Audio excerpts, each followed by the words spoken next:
خصوصی اس وقت جو ہے وہ پریس کانفرنس کر رہے ہیں، آپ کو لیے چلتے ہیں براہ راست۔ تعداد اللہ معاف کرے بڑھ بھی سکتی ہے، شدید زخمی بھی ہیں، 3 اسپتالوں میں زخمی موجود ہیں، ان کا علاج بھی ہنگامی سطح پہ کیا جا رہا ہے۔ ایک مرتبہ پھر میں سمجھتا ہوں پشاور کے پی سی کے کسانوں کو دہرایا گیا ہے۔ دوسری صورت میں اس وقت ہمیں پھر یکجہتی کی ضرورت ہے، وحدت کی ضرورت ہے۔ اگر آج ہم نے ایک ہاتھوں میں ہاتھ لے کر وحدت کا مظاہرہ کیا تو یقیناً ہم پہلے کی طرح دشمن کو شکست دوچار کریں گے، اور انشاءاللہ دشمن جو سازش کرنا چاہتا ہے، اور عالمی تناظر آپ دیکھ رہے ہیں کہ ہمارے مشرق مغرب شمال جنوب میں کیا ہو رہا ہے، ان تمام تر حالات کی روشنی میں اس قسم کے سانحات کا خاتمہ نہیں ہوا، بلکہ خدا نہ کرے ہمیں مزید ایسے سانحات کے لیے بھی تیار رہنا چاہیے۔ اللہ محفوظ رکھے اور ان کافروں کو، ان ملعونوں کو واصل جہنم کرے، لیکن ہمیں بیدار رہنا چاہیے۔ اس وقت یقیناً یکجہتی کی ضرورت ہے۔ ہماری قیادت کی طرف سے 3 روزہ سوگ کا بھی اعلان کیا گیا ہے۔ اتوار کے دن جو ہے وہ یوم احتجاج اور احتجاج کی صورت کا بھی اعلان کیا گیا۔ مزید ابھی کیونکہ حالات کے سلسلے میں آخری اطلاعات نہیں ملی، تو جو بھی پالیسی آئی تو انشاءاللہ ہم وہ بھی آگاہ کریں گے۔ اور پوری قوم آج ہم اس لیے اکٹھے ہوئے تاکہ دشمن کو یہ پیغام نہ جائے کہ یہ صرف شیعہ حیدر قرار کا مسئلہ ہے، نہیں، پورے پاکستان کا مسئلہ ہے، تمام امت کا مسئلہ ہے، تمام مسالک کے علماء کا مسئلہ ہے۔ کل بھی ایک تھے اور آج بھی ہے۔ یہ چند لوگ جو سازش میں مبتلا تھے یہ تو سازشیں کرتے رہیں گے، لیکن ہمیں اپنی ذمہ داریاں نبھانی ہے۔ انشاءاللہ تعالی اللہ ہماری مدد فرمائے گا۔ ان تنصر اللہ ینصرکم، اللہ کا بھی وعدہ ہے۔ یہ بھی فرمایا کہ اگر ایک راستہ بند ہوگا تو میں اور کئی راستے، بس یعلم الذین ظلموا ای منقلب ینقلبون، خدا کا یہ وعدہ ہے کہ بہت جلد ظالموں کو ان کا انجام جو ہے ان کے سامنے آ جائے گا، اور ان کی وجہ سے، ان کے خون کی وجہ سے، شہداء کے خون کی وجہ سے ایک ایسا انقلاب آئے گا جو دنیا جس پہ فخر کرے گی۔ ان شہداء کا خون جو ہے یقیناً رائے گیا نہیں جائے گا، اور ان کا خون جو ہے وطن کی مضبوطیوں اور اس کی جڑوں کو مضبوط کرنے کا باعث بنے گا۔ اللہ تعالیٰ ان کے درجات کو بلند فرمائے۔ ہم شہداء کے ورثاء کے ساتھ زخمیوں کے لیے دعا گو بھی ہیں، اللہ ان کو صحت کاملہ عطا فرمائے۔ حکومت سے پھر تاکیداً درخواست کرتے ہیں کہ زخمیوں کا فوراً علاج کیا جائے، اور اصل جو پیچھے پشپنا لوگ ہیں ان کو نکالا جائے، جو ان کے پیچھے جو ہے کھڑے ہیں، جو سہولت کار ہیں، ان کو بھی آگے لایا جائے اور ان کو بھی کیفر کردار تک پہنچایا جائے۔ ہم انشاءاللہ تعالی اس وقت تک نہیں بیٹھیں گے جب تک ان کو کیفر کردار تک نہ پہنچا لیں۔ اللہ تعالیٰ یقیناً مظلوموں کا حامی ناصر ہے۔ بسم اللہ الرحمن الرحیم۔ آج کا اندروناف واقعہ وہ آپ حضرات کے سامنے ہے۔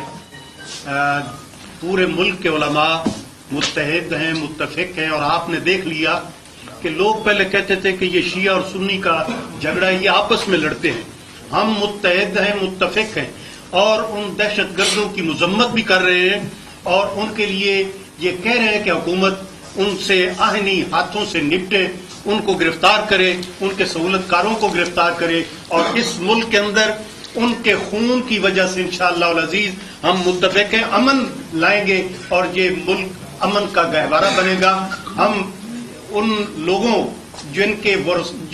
جو ورثاء ہیں شہداء کے، ان کے ساتھ بھی اظہار یکجہتی کرتے ہیں۔ جو زخمی ہیں ہم ان کے لیے دست بدعا ہے کہ اللہ تبارک و تعالیٰ ان کو صحت کاملہ عاجلہ مستمرہ عطا فرمائے۔ اور ہم آج بھی متفق ہیں، کل بھی متفق تھے، اور جو لوگ اس ملک کے اندر ایسی سازشیں کرتے ہیں ہم مل کر ان کا مقابلہ کریں گے۔ حافظ کاظم رضا صاحب اختصار۔ بسم اللہ الرحمن الرحیم۔ انا للہ و انا الیہ راجعون۔ تفصیلی گفتگو ہو چکی، میں صرف ایک ہی مطالبہ کروں گا کہ جس طرح پہلے پشاور میں سانحہ ہوا ہمارے بچوں کا سکول میں، اور اس کے فوراً بعد حکومت نے جس انداز میں، فوج نے، دیگر تمام نے ایکشن لیا اور یہ دہشت گردی ختم ہو گئی۔ پیغام پاکستان کے حوالے سے بھی، جس میں ہمارے علماء کی بھی دستخط، پوری دنیا کے اکابرین کے دستخط، اور اس پر عمل ہوا۔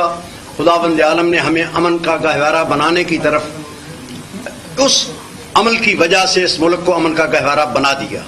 اب یہ جو سازشیں ہیں انشاءاللہ ناکام ہوں گی۔ بہت بڑا سانحہ ہے، لیکن پاکستان کی بقا کے لیے، جیسے کہ ہمارے بزرگان نے ذکر کیا ہے، ہم پہلے بھی متحد تھے، آج بھی متحد ہیں۔ ہمارے وزیر صاحب بیٹھے ہیں، دن رات ہم انہی کاموں میں لگے ہوئے ہیں، انٹرفیتھ ہو، دیگر معاملات ہوں۔ ہم مسیحی برادران اور دیگر ان مقامات پر بھی ہر وقت جا کر یہی کہتے ہیں، جو ظلم ہے وہ ہمیشہ ظلم ہوتا ہے، ہم مظلوم کے ساتھ ہیں، ظالم کے خلاف ہے، چاہے کوئی بھی ہو۔ پاکستان کی بقا کی دعا کرتے ہوئے ایک منٹ مولانا اسد اللہ فاروق صاحب۔ پہلے تو میں بہت ہی جو واقعہ پیش آیا ہے پشاور میں اس کی مذمت کرتا ہوں اور شہداء کے لاحقین سے اظہار تعزیت بھی کرتا ہوں. اور دوسری بات یہ ہے کہ بڑی مشکل سے یہ حالات صحیح ہوئے تھے. ہم یہ چاہتے ہیں کہ دشمن یہ چاہتا ہے کہ شاید یہ فرقہ واریت ہے. میں یہ سمجھتا ہوں فرقہ واریت نہیں ہے. فرقہ واریت ہوتی تو یہ انجمن نہ بنتی. یہ انجمن بنی ہوئی ہے، یہ وہ سازش ہے جو اس ملک کے استحکام کے لیے نہیں ہے، جو اس ملک کو نہیں چاہتے، اس کو برباد اور تباہ کرنا چاہتے ہیں. میں اپیل کروں گا ایسی عالمی سازشوں سے خدا اس ملک میں مذہب کے نام پر یا کسی بھی نام پر ایسے عناصر سے انتخاب کیا جائے. اللہ تمام مرحومین کی، تمام شہداء کی مغفرت فرمائے. ہمارے میں محترم اجاز عالم صاحب سے گزارش کروں گا کہ وہ بھی چند کلمات پھر آپ سے انشاءاللہ صاحب.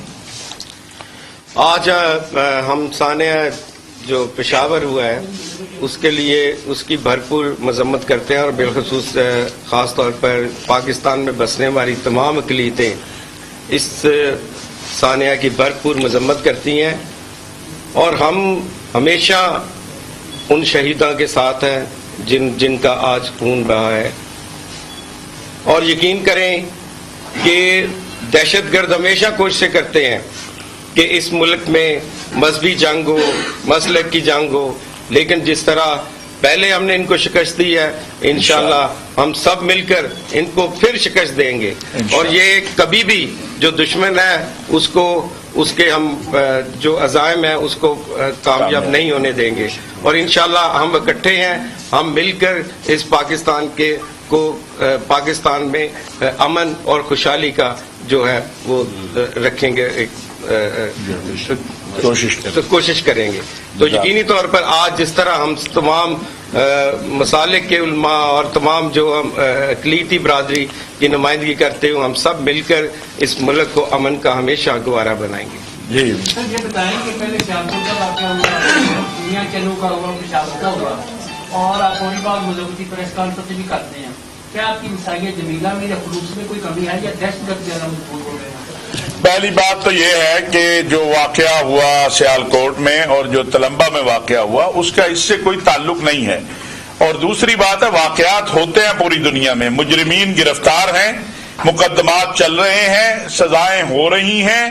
یہ دہشت گردی ہے، یہ دشمن عناصر کی کارروائی ہے جو چاہتے ہیں کہ پاکستان کے اندر جو ہے وہ کسی طریقے سے تصادم ہو، فرقہ وارانہ تصادم ہو، اور الحمدللہ اس میں وہ ناکام ہوئے ہیں. یہ دیکھیے ہم سارے یہاں پر اکٹھے بیٹھے ہیں، کیوں بیٹھے ہیں؟ یہی پیغام ہم دینا چاہتے ہیں کہ یہ خون جو پشاور میں بہا ہے یہ خون ہم سب کا خون ہے، یہ سرخ ہے اور یہ ہر پاکستانی کا خون ہے. یہ کسی ایک مکتبہ فکر کا یا ایک مسجد کا معاملہ نہیں ہے، یا ایک امام کا معاملہ نہیں ہے. وہ تو ہمارے دوست تھے جن کا ابھی ذکر کیا، جو امام تھے وہاں کے خطیب تھے، تو وہ تو ہمارا بہت عزیز بھائی تھا، وہ ہم میں سے تھا. لہذا یہ الگ الگ چیزیں ہیں، واقعات ہوتے ہیں. سیالکوٹ کے مجرمین کا ٹرائل ہو رہا ہے، تلمبہ کے مجرمین کا جو ہے وہ چلان جو ہے تیار ہو رہا ہے، گرفتار ہو چکے ہیں. یہ ایک دہشت گردی ہے، یہ ایک جو افغانستان کے اندر ہندوستان کھیل رہا تھا وہاں اس کو جو شکست ہوئی ہے، اور پاکستان دشمن قوتیں جو ہیں، اور انشاءاللہ ہم باہمی اتحاد سے اس کو ناکام بنائیں گے.